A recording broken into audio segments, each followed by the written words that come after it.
پکار تالابگنگ ناظرین موسم کی بدلتی صورتحال کے بارے تازہ ترین اپڈیٹ حاضر خدمت ہے۔ ناظرین آج کل پاکستان کے زیادہ تر علاقوں میں موسم خشک اور شام رات کے دوران سرد ہے۔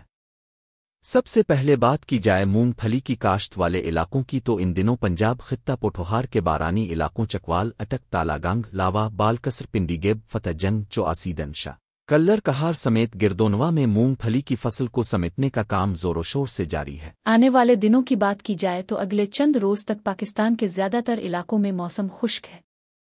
دن کے وقت دھوپ نکل رہی ہے اور موسم خشک ہونے کی وجہ سے کسانوں کے لیے موسم سازگار ہے۔ اگلے چند روز تک بارش کا کوئی خاطر خواہ امکان موجود نہیں، لیکن 16 سے 18 اکتوبر کے دوران شمالی علاقوں میں بارش اور برفباری کا امکان ہے۔ دیکھا جائے تو 24 اکتوبر سے ایک اچھے مغربی ہواؤں کا سلسلہ پاکستان کے مختلف علاقوں میں اثر انداز ہونے کی توقع ہے، جس کے بعد موسم میں تبدیلی کے واضح امکانات پائے جا رہے ہیں اور مزید موسم سرد ہونا شروع ہو جائے گا۔ آج شام رات کے دوران سندھ کے جنوبی علاقوں میں تیز ہوا گرج چمک کے ساتھ بارش کا امکان ہے۔